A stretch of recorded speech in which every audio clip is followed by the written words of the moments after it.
सबका का बहुत बेस्ट एग्जांपल है अबू धाबी।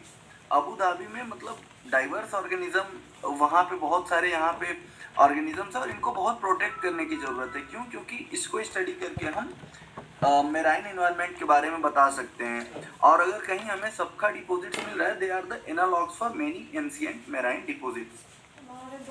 तो अगर कहीं हमें सबका डिपॉजिट मिल रहा है तो हम ये बता सकते हैं कि एंशिएंट में पास्ट में यहाँ पे मेराइन डिपॉजिट्स था, और बेस्ड ऑन कि ये सबका में जो ऑर्गेनिजम्स मिल रहे हैं, अगर मेराइन ऑर्गेनिज्म मिल रहे हैं उस टाइप के तो ये मेराइन डिपॉजिट था। अगर कोस्टल वाले इंटीरियर वाले मिल रहे हैं तो देन ये इंटीरियर और डेजर्ट सबका था। ठीक है, तो सबका मोस्टली जो है इवेपोरेशन डोमिनेटेड होते हैं, found in arid and semi arid region. Salt content बहुत हाई होता है। क्यों? क्योंकि इवेपोरेशन होता है। लेकिन इसमें क्या होता है कि हमेशा एक मतलब थिन लेयर ऑफ वाटर इनके ऊपर रहता है, एंड मोस्टली इवेपोरेटिव प्रोसेस हमेशा दे आर गोइंग ऑन। ठीक है, फिर उसके बाद सेडिमेंट्री रॉक्स, ये मेन टॉपिक है जो पढ़ना है आज। ठीक है, तो these are the different types of sediment, the detrital sediments, chemical sediments, and that I have already told you कि detrital क्या होता है, chemical क्या होता है, ये सब पढ़े हैं। but I will just give a quick revision of these, and then I will go on to the classification of the sandstones. So in the sedimentary rocks there are three major groups: the siliclastic, carbonate, and biochemical. Carbonaceous is a part of, we can consider it as a part of this only. तो सिलिक्लास्टिक में क्या हो जाएगा? Silica dominated होते हैं। Sandstone conglomerate sales, sales यहाँ नहीं होने चाहिए, सॉरी ये थोड़ा गड़बड़ है, सेल्स यहाँ नहीं होने चाहिए। हाँ, फिर carbonate rocks can be either limestone और डोलोमाइट्स, एंड देन बायोकेमिकल और chemical sedimentary rocks, there are evaporites and phosphorites. सेल सिलिका डोमिनेटेड नहीं होता है क्या? सिलिका डोमिनेटेड सेल मेरे हिसाब से तो नहीं होना चाहिए अभिषेक, पर एक बार चेक कीजिएगा। वैसे हो भी सकता है, तो किताब में देखे थे सर, उसमें है आंसर। हाँ हो भी सकता है, मतलब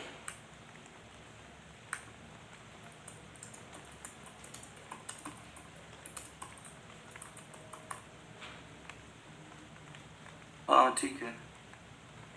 Significant proportion of its composition is made up of silica. उसको ऐड कर सकते हैं सर? ठीक है ऐड कर देते हैं। Which can be present in various form including quartz, chert and biogenic silica. Okay ठीक है। चर्ट भी तो सब सिलिका है। हाँ चर्ट भी तो सिलिका ही है। ठीक है, thank you Abhishek.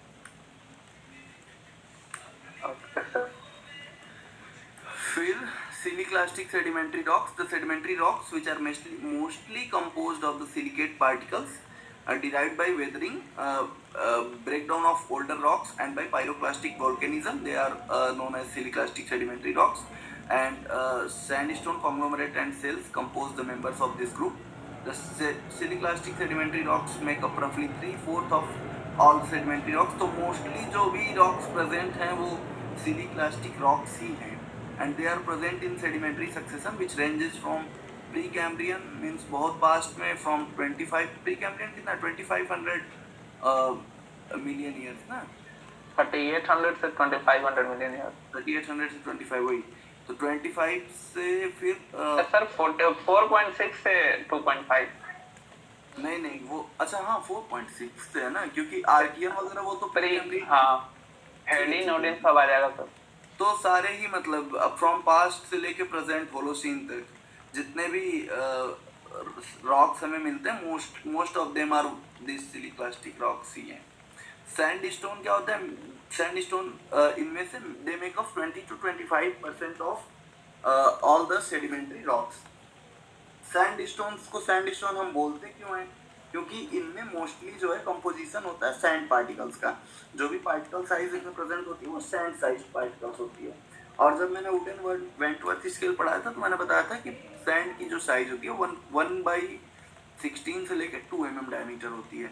These particles make up the framework fraction of the sediments, and the sandstone may also contain various amount of cement and of very fine size, which is known as matrix. These matrix present within, they fill the interstitial or the pore spaces among the framework grains. Sandstones are mostly made up of quartz and feldspar. Quartz is highly resistant to weathering. मैंने जब पढ़ाया था compositional और textural maturity तो वहाँ पे बताया था क्वार्ट्ज के बारे में. Cementation plays similar role in this rock as seen in conglomerate, and however these siliceous sediments are best and they are highly desirable for the construction and engineering purposes and also the ferruginous sandstone.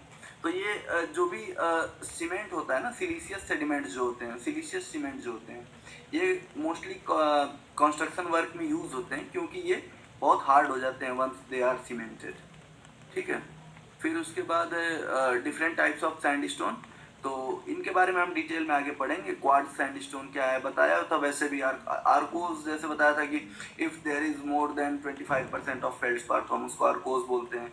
Similarly ग्रेवेक, lithic कैरेनाइट, पूरा classification है आगे फोक डनम, तो वहाँ हम देख लेंगे.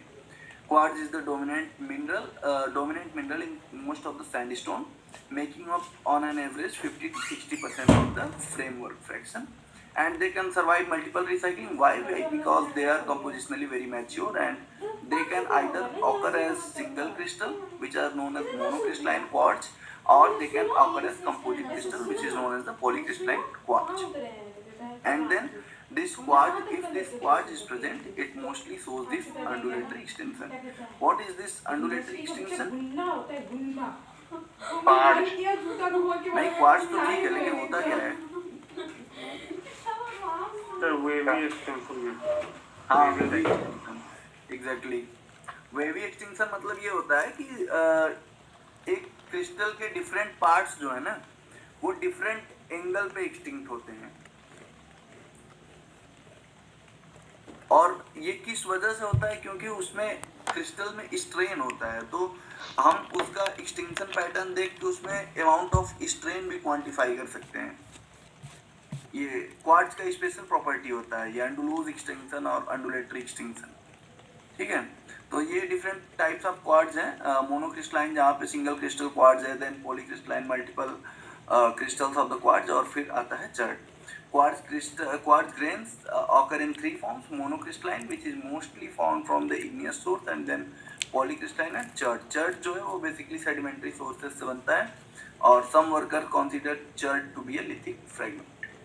क्योंकि quartz और लिथिक फ्रेगमेंट में मोस्टली क्वार्ट्ज ही होता है.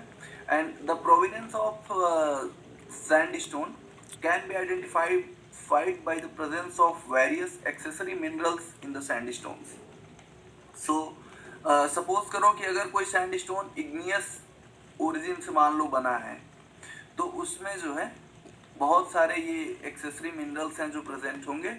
सेडिमेंट्री ओरिजिन से बना है तो ये प्रेजेंट होगा, और मेटामॉर्फिक ओरिजिन से है तो ये सब उसमें दिखेंगे. बट इट इज़ मतलब हार्ड है ये बता पाना, क्योंकि ऑलमोस्ट सारे ही दिखते हैं इनमें. तो सिर्फ एक चीज़ देख के बस एक्सेसरी मिनरल्स या मिनरल्स प्रेजेंट देख के हम नहीं बता सकते हैं, मल्टीपल एनालिसिस हमको करना होगा. ठीक है. फिर आता है क्लासिफिकेशन ऑफ सैंडस्टोन. तो ये इनका मतलब काफ़ी फेमस QFL क्लासिफिकेशन है, जहाँ पे Q का मतलब क्या है? क्वार्ट्ज. F का मतलब है फेल्ड्स्पार. फेल्ड्स्पार मतलब दोनों, ऑर्थोक्लेज और प्लेजियोक्लेज दोनों. एंड देन L का मतलब है लिथिक फ्रेगमेंट्स. ठीक है. QFL classification. तो इसमें क्या है कि अब अगर if more than 95% of quartz is present, तो इसको सीधे सीधे ये बोल देते हैं क्वार्ट्ज अरेनाइट. अगर 5 to 25% of feldspar is present, तो इसको बोलते हैं सब आर्कोज. और ग्रेटर देन 25% ऑफ आर्कोज है तो इसको बोलते हैं, ग्रेटर देन 25% ऑफ फेल्डस्पार है अगर, तो इसको बोलते हैं आर्कोज. फिर आता है percentage of matrix. Percentage of matrix अगर 0 to 15% है तो ये होते हैं अरेनाइट्स. फिर अगर 15 to 75% है तो ये होते हैं वेक्स. मेरा can you see my cursor? उनको मैं ये कर लेता हूँ पॉइंटर, लेजर पॉइंटर. तो देखो ऐसे QFL क्लासिफिकेशन है ना, तो Q के पास में होगा जो 95% से ज़्यादा अगर क्वार्ट्ज होगा, then it will be called as quartz arenite. Greater than 25% feldspar तो आर्कोस, और 5 to 25% फेल्डस्पार तो सब आर्कोस। फिर आते हैं based on the presence of matrix. Matrix अगर 0 to 15% है, मतलब कम मैट्रिक्स है, ग्रेन डोमिनेटेड है, तो इसको बोलेंगे अरेनाइट। मैट्रिक्स अगर थोड़ा ज़्यादा हुआ, 15 to 75% हुआ, इसको बोलेंगे वेक। और मैट्रिक्स अगर बहुत ज़्यादा हो गया, ग्रेटर देन 75% हो गया, तो इसको बोलेंगे मड स्टोन। अब वेक में अगर क्वार्ट्ज का प्रेजेंस ज़्यादा होगा तो इसको बोलेंगे क्वार्ट्ज वेक। अगर फेल्डस्पार ज़्यादा होगा तो इसको बोलेंगे feldspathic wacke. Similarly lithic wacke if the percentage of lithic fragments is higher. और मैंने ये बताया था कि जैसे जैसे मैट्रिक्स परसेंटेज इंक्रीज होता है तो क्या होता है, टेक्सचरल मैच्योरिटी कम होती है। तो we can see here that the textural maturity is increasing in this direction. तो मतलब कि मड स्टोन जो है सबसे कम मैच्योर है then wacke and then arenite. ठीक है, this classification is highly useful in the provenance analysis. कैसे ये प्रोवेनियंस एनालिसिस में यूजफुल है, कोई बताएगा?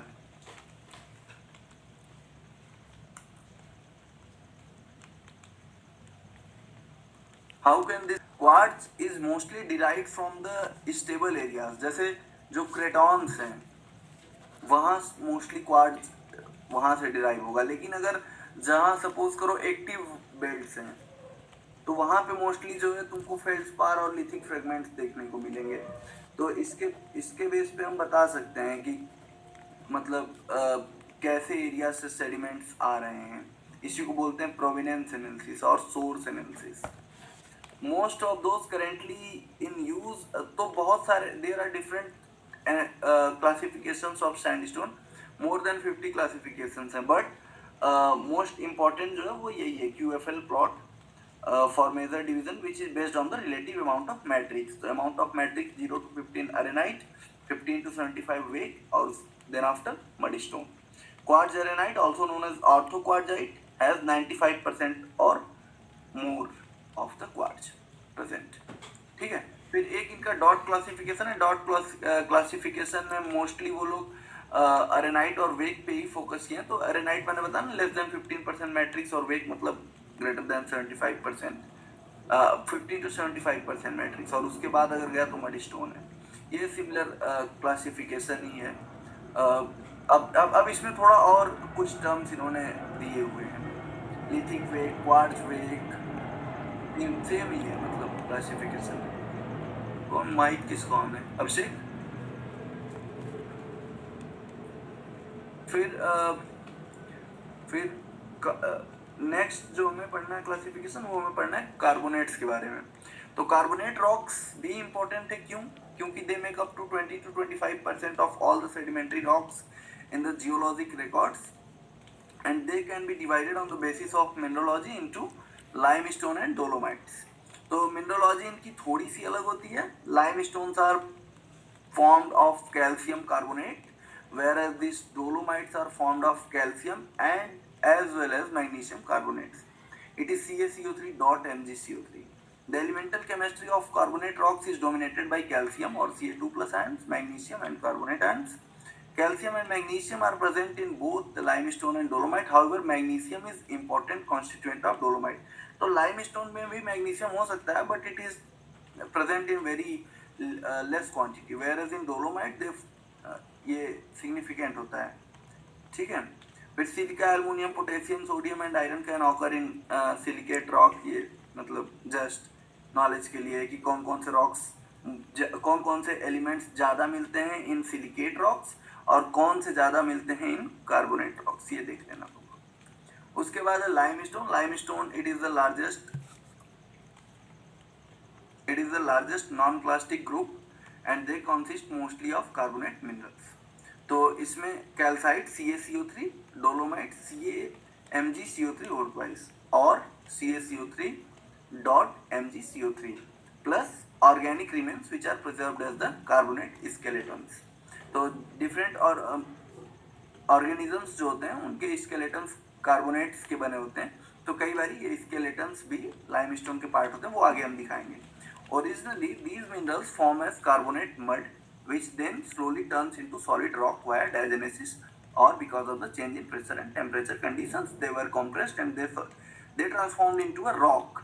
But previously they precipitated as carbonate mud. During this process, some of the original physical and chemical property can change slightly, which is a feature of diagenesis, and frequently calcite can change to dolomite. Limestone texture में calcite can be present in at least three different textural forms. Carbonate grains. Limestone calcite can be either present as the grains, which are I will explain about all the types of grains in the later slides. But one of them is definitely these wires and the skeletal grains, which are silt size or larger aggregate of calcite minerals. Then we will study about the microcrystalline calcite. Microcrystalline means they are of very smaller size. That's why it is also known as carbonate mud. And then spericalcite. This microcrystalline calcite or microcalcite and spericalcite, they mostly form the matrix of the rocks. But depending on the size, this spericalcite is basically coarser in size as compared to this microcrystalline calcite. Spericalcite consists of much coarser grained calcite crystals. So, in the geological past, shallow seas were widespread and limestone could be deposited over thousands of kilometers square, and the organisms with carbonate skeletons occur throughout the world. So, in theory, carbonate sediments can be deposited anywhere, but in real, this is not the case. Why? Because they don't occur everywhere. There are several other factors that influence and therefore control the deposition of these carbonates. Temperature of water, salinity of water, water depth. Warmer areas, we will see in later slides why. Then carbonate compensation depth or CCD comes into picture. कि अगर carbonates form तो हो रहे हैं, but if they are getting dissolved, we will not get any carbonate below that level. तो carbonate deposits कहाँ बचेंगे and where they will be preserved, it depends on the temperature, salinity and pH conditions of that sea. तो इस pH condition को temperature affect करेगा कैसे? कि भाई amount of gas dissolved in oceans is mainly controlled by the temperature of the water. ठीक है? फिर उसके बाद these conditions are approved by the presence of index fossils such as corals. तो corals भी एक mostly calcium carbonate deposits होते हैं. Therefore, most limestones they form in tropical or subtropical beds. They are not formed everywhere. 0 to 30 degree north, ये तो पता ही सबको. Most limestone formed since the Cambrian. These limestones ये important नहीं है.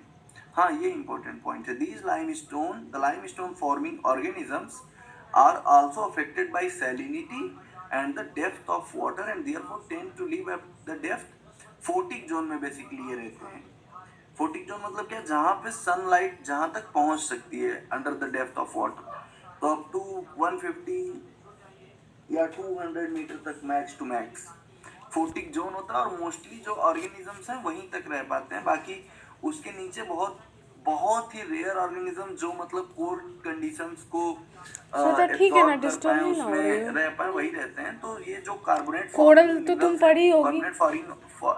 Carbonate sales coral तो पढ़ी होगी. ऑर्गेनिजम्स के दे मोस्टली कोरल पढ़ रहे हैं. 200 metre of photic zone water depth. ठीक है. If the sea is too saline, बहुत ज़्यादा अगर होगी salinity, then animals do not survive as well. So limestone tend to occur in normal salinity ranges. बहुत ज़्यादा saline हो जाएगा अगर तो limestone वहाँ पे नहीं मिलेंगे. This depth allow algae to photosynthesis, जो 200 मीटर का photic depth है वो, and animals to thrive in continental shelf areas in particular. कोई भी organism है उसको अगर ग्रो करना है, it will need sunlight mostly and it will need nutrients. तो इसीलिए अगर उसके बियॉन्ड जाते हैं तो it is difficult for them to survive there. Occasionally carbonate deposits can be found in environment deeper than 200 metre on the abyssal plains. However the organisms forming these deposits would not have lived there. Means they have formed somewhere but they were deposited somewhere else. They were floating or swimming organisms which once dead, they sank into the deeper water and slowly accumulated as oozes. What are these ooze? This is very fine carbonate sediments. ठीक है. फिर carbonate compensation depth. Limestone cannot form below the depth of 3 to 5 kilometer, which is known as this carbonate compensation depth. Why?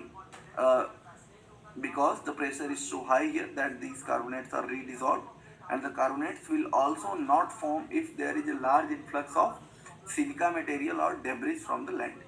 तो अगर कहीं पे टेरिजेनस influx ज़्यादा है तो वहाँ पे we will not be able to get the limestone deposits or the carbonate deposits, या कार्बोनेट स्केलेटन वाले ऑर्गेनिजम्स मिल पाना मुश्किल है.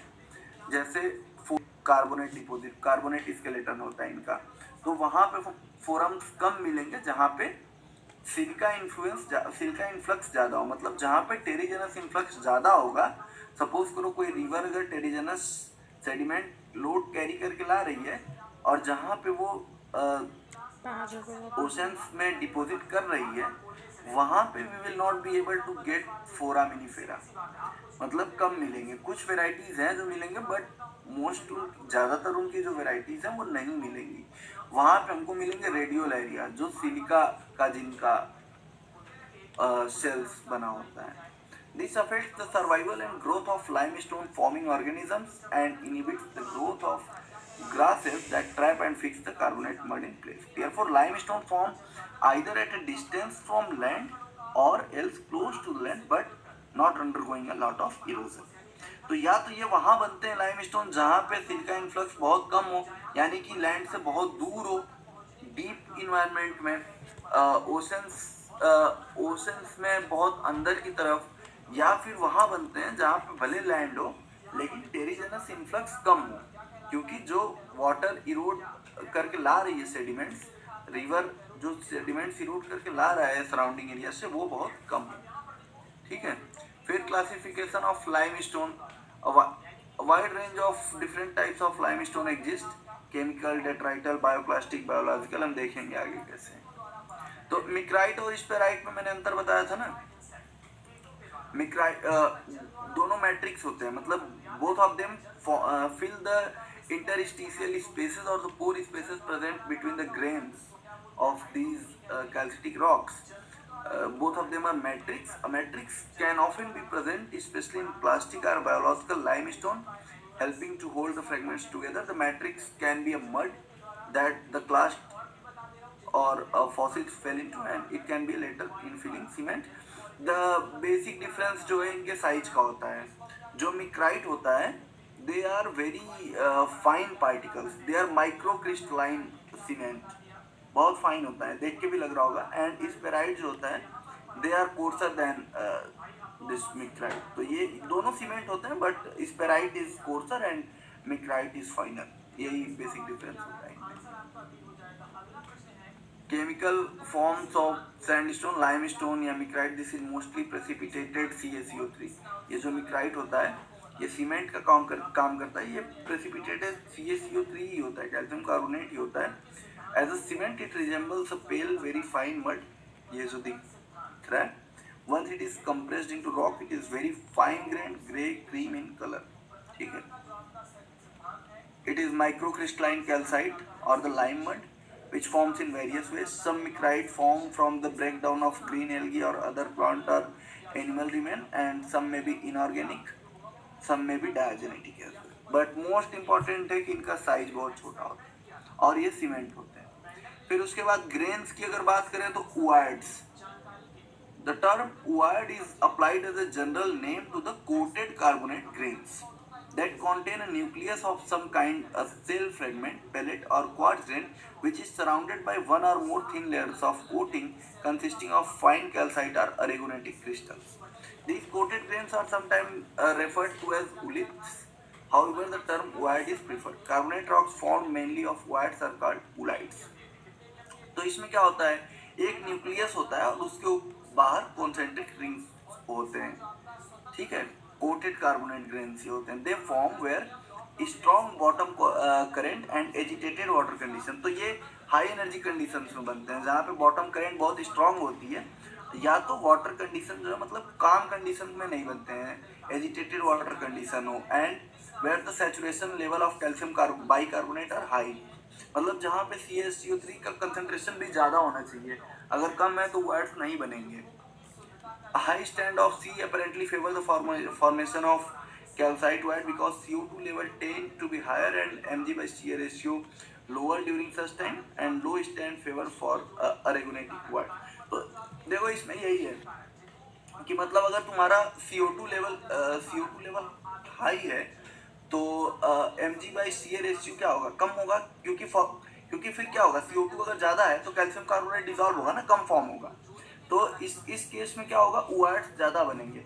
लेकिन अगर लो स्टैंड कंडीशन है तो वहाँ पे मोस्टली Mg रेशियो ज़्यादा हो जाता है क्योंकि ये कम होता है, तो Mg/Ca रेशियो अगर ज़्यादा हो जाएगा तो वहाँ पे जहाँ भी Mg आएगा वहाँ पे क्या होगा, Ca को रिप्लेस करके वो क्या करेगा, एर्गोनाइट बनाएगा। ठीक है, सुपरफिशियल वर्ड मतलब इतना इंपॉर्टेंट भी नहीं है ये, बस जानना है कि ये ग्रेन्स है, ये कार्बोनेट ग्रेन्स है। सिमिलरली पेलॉड्स होते हैं, peloid is a non genetic term for carbonate grains that are composed of microcrystalline or cryptocrystalline calcite or aragonite। इसका साइज पढ़ लेना, they are smaller than words, words जो है लार्जर साइज के होते हैं कंपेरेटिवली, और ये थोड़े उससे छोटे होते हैं, साइज रेंज इनका 0.03 से 0.1 mm होता है। The most common kind of peloids are faecal pellets which are produced by the organisms that ingest calcium carbonate. ठीक है, फिर faecal pellets tend to be small, oval, rounded and uniform in size. They contain enough fine organic matter to make them appear opaque और dark coloured. तो ये जो है mostly तुम्हारे किस कलर के थे, मतलब डार्क कलर इनकी प्रॉपर्टी नहीं थी, इनकी प्रॉपर्टी थी कि लाइट येलो या येलो, और ये जो होते हैं पहले इनका कलर प्रॉपर्टी शायद था भी नहीं, कुछ इनका नहीं होता है। ये जो होते हैं मोस्टली ऑर्गेनिक मैटर कंटेंट की वजह से पेलॉट्स जो है वो मोस्टली डार्कर कलर्स के होते हैं, and they can be differentiated from words by thick layer of concentric और radial internal structure and from rounded intraclast. मतलब ये पढ़ लेना तुम लोग, ये इतना इंपॉर्टेंट नहीं है। फिर उसके बाद होता है एग्रीगेट ग्रेन्स। एग्रीगेट ग्रेन्स नाम से ही पता है कि एग्रीगेट होगा बहुत सारे मतलब चीज़ों का, तो they are irregularly shaped carbonate grain that consist of 2 or more carbonate fragments. तो इसमें पेलेट्स, वर्ड्स, फॉसिल फ्रेगमेंट्स ये सारे होते हैं। They are joint together by a carbonate mud matrix that is generally dark coloured and rich in organic matters. They are often confused with lithoplast and because of the shape of aggregate grains in